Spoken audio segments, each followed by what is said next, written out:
Nous avons en face de nous le président de ADD Congo, M. Prince Epenge.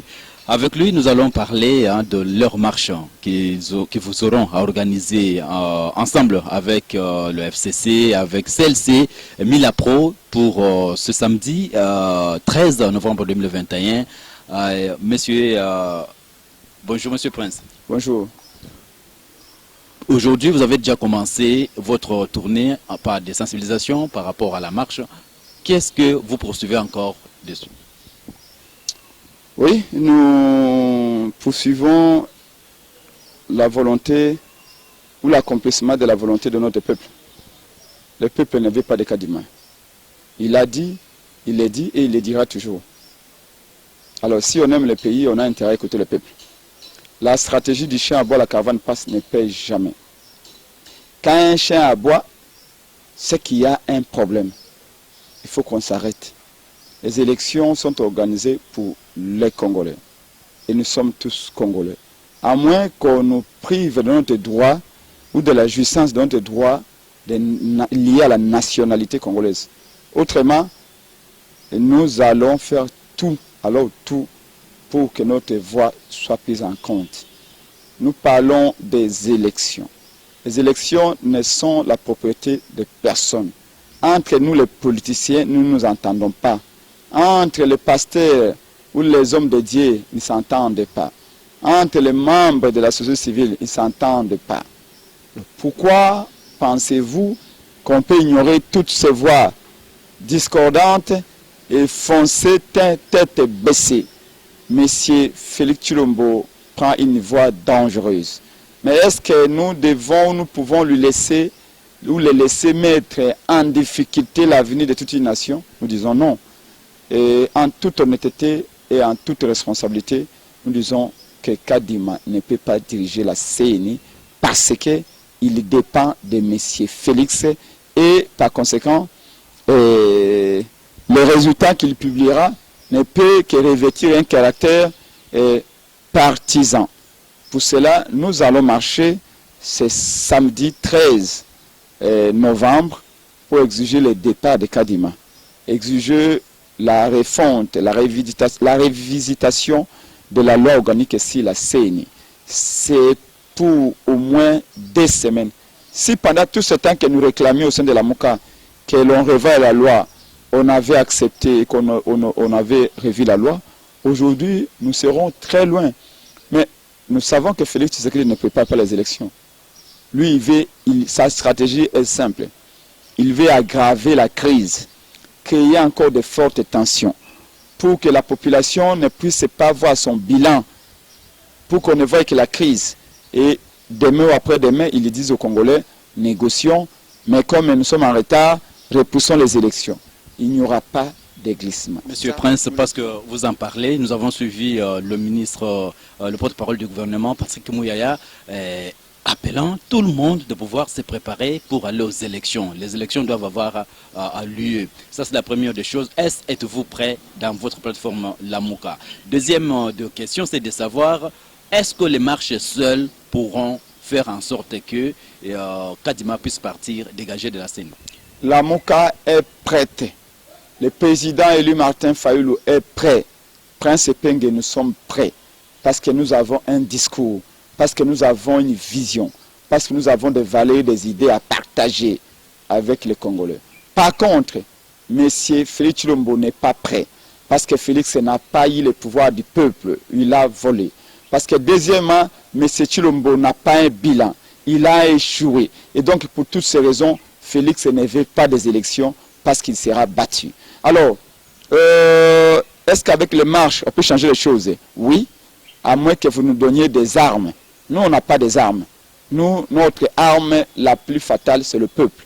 Et nous comptons sur lui, parce que ce que nous recherchons aujourd'hui, la dépolitisation et le départ de Kadima, ce n'est pas nous, ce n'est pas Fayulu, ce n'est pas Lamuka, c'est le peuple qui veut que Kadima parte. Hier, le peuple avait dit que Malonda doit partir. Pourquoi? Parce que Malonda était contrôlé par Kabila. Aujourd'hui, nous disons que Kadima doit partir parce que Kadima est contrôlé par M. Félix Tshilombo. Et pour éviter le pire, comme on dit en français, l'homme est prudent, voit le mal de loin. Nous ne pouvons pas laisser Kadima nous organiser des élections chaotiques Parce que tant qu'il y aura contestation, il y aura fraude électorale, il y aura chaos, il y aura protestation et confusion dans la nation, le développement ne sera jamais au rendez-vous et les Congolais continueront à souffrir. Chose que la MOUC avait évité avec Martin Fayulu. Merci beaucoup, Monsieur Prince. Peut-être que la chanson ici fait vraiment buzz au niveau de la société congolaise. Comment vous avez appris cette mesure préventive de la sanction de cette chanson Nini Tosalité? Mais pourquoi l'IDPS et l'Union Sacrée s'agitent? Cette chanson est une interpellation pour toute la classe politique, pour toute la classe religieuse ou spirituelle si vous voulez. Même les pasteurs sont concernés. Les gens prient, il n'y a pas de changement. Les musiciens, les gens dansent, rien n'avance. Les politiciens, nous promettons, rien ne vient. On a promis que Mobutu part, vous aurez les pains.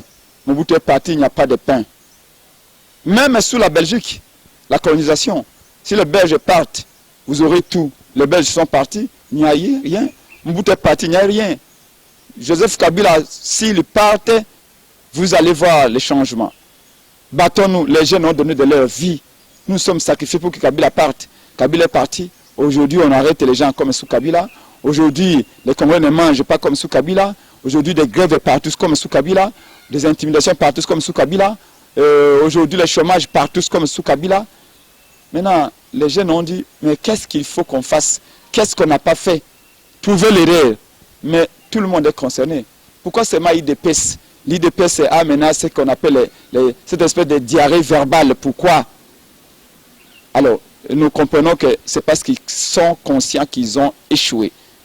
Alors, comme on dit, qui se sent piqué, connaît l'affaire. Ils savent pourquoi ils s'agitent. Mais pourquoi interdire la chanson? N'est-ce pas les méthodes de Kabila que les jeunes gens-là ont décriées? Kabila interdisait les chansons comme ça. Kofi Olomide a chanté, ba maman va pesa sima, ba papa ba batonga. Cette chanson, on ne l'a pas interdit. Pourquoi seulement quand les jeunes font appel à la conscience d'autres jeunes à continuer à se battre et à exiger le meilleur des politiciens? Et là, on interdit la chanson. Comprenez-vous que demain, pendant les élections, ils finiront par couper l'Internet comme sous Kabila. Et c'est très grave. Merci beaucoup, Monsieur Prince Menge. Okay. Nous pensons que la décision n'a pas été réfléchie, dans la mesure où cette chanson pour nous est une interpellation, c'est une chanson qui met chacun devant ses responsabilités. Nous avons plus de 60 ans d'indépendance aujourd'hui et chaque citoyen sait le rôle que chaque acteur politique a joué pour que la situation soit telle qu'elle est. Et donc nous pensons que c'était une interpellation qui n'a concerné personne. Et nous n'avons pas compris l'option levée par les responsables de cette commission pour interdire la diffusion de cette chanson. J'ai vu l'UDPS ne pas être d'accord, j'ai vu les autres partis politiques ne pas être d'accord parce que j'ai l'impression qu'il y a deux gens qui sont dans une dynamique d'opposer le président, la population à la population. Vous savez qu'il y a 1-2 semaines dans ce pays, Madame Gisèle, les gens qui aiment parler au nom de la population sans son mandat ont distillé les images, les messages dans l'opinion comme quoi le président Tshisekedi n'avait pas le champ. Mais le message leur envoyé par la population quinoise qui a reçu avec pompe le président de la République a amené leur discours à être changé. Parce que la population leur a réellement montré que Tshisekedi travaille pour l'intérêt général et que cette population est encore avec le président de la République. Est-ce que le monsieur de la commission de censure est dans une dynamique d'opposer le président Tshisekedi à la population? Parce que je ne peux pas comprendre que ce soit lui qui prend sa mesure et que ce soit le nom du président Tshisekedi qui est cité en longueur de journée. Et donc nous pensons que ces genres de décisions ne valent pas leur peine dans la mesure où il y a d'autres chansons qui sont, je vais dire, plus censurables mais qui ne l'ont pas été. Alors on pense qu'il s'agit là d'une décision sentimentale et nous on ne pouvait pas soutenir cette décision-là. La marche dans notre pays est un droit constitutionnel. Nous, au Congrès national congolais, nous pensons que dans une société démocratique, les uns et les autres peuvent marcher dans le respect des lois du pays. Mais ça me fait rire lorsque les uns, eux, pensent qu'ils peuvent marcher, comme ça sera peut-être le cas le 13. Mais il semble ne pas aimer le fait qu'on soit allé à l'aéroport saluer le président de la République, alors que ça fait aussi partie de nos droits le plus garantis par la Constitution. Ça, c'est un élément.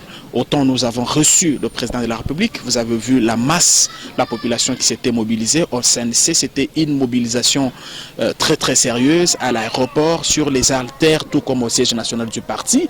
Nous sommes allés pour témoigner notre amour, notre accompagnement, notre soutien au président de la République. Autant les amis qui vont marcher le week-end peuvent le faire. Mais là où je reste un peu sur ma soif, madame, c'est sur la motivation de la marche. On nous dit que c'est pour réclamer la dépolitisation de la CENI. Je rappelle ici que les animateurs de la CENI sont désignés sur base de la loi électorale. Et la loi électorale que nous avons aujourd'hui a été votée par la majorité FCC. Je reste sur ma soif, je n'arrive pas à comprendre comment les amis de la Mouka seront à côté de quelques 2 ou 3 pasteurs qui seront avec eux, à côté des amis du FCC pour combattre, pour réclamer une politisation de la CENI qui est garantie par la loi électorale qui a été votée par les amis du FCC. C'est là que nous disons qu'il y a incohérence et que pour nous, cette manifestation est inopportune. Mais dans une société de droit, de l'état de droit, que voulez-vous? Les amis n'ont qu'à marcher, mais tout en marchant, ils doivent aussi accepter que si nous avons aussi des initiatives dans ce sens-là, nous sommes aussi dans une société démocratique. Merci.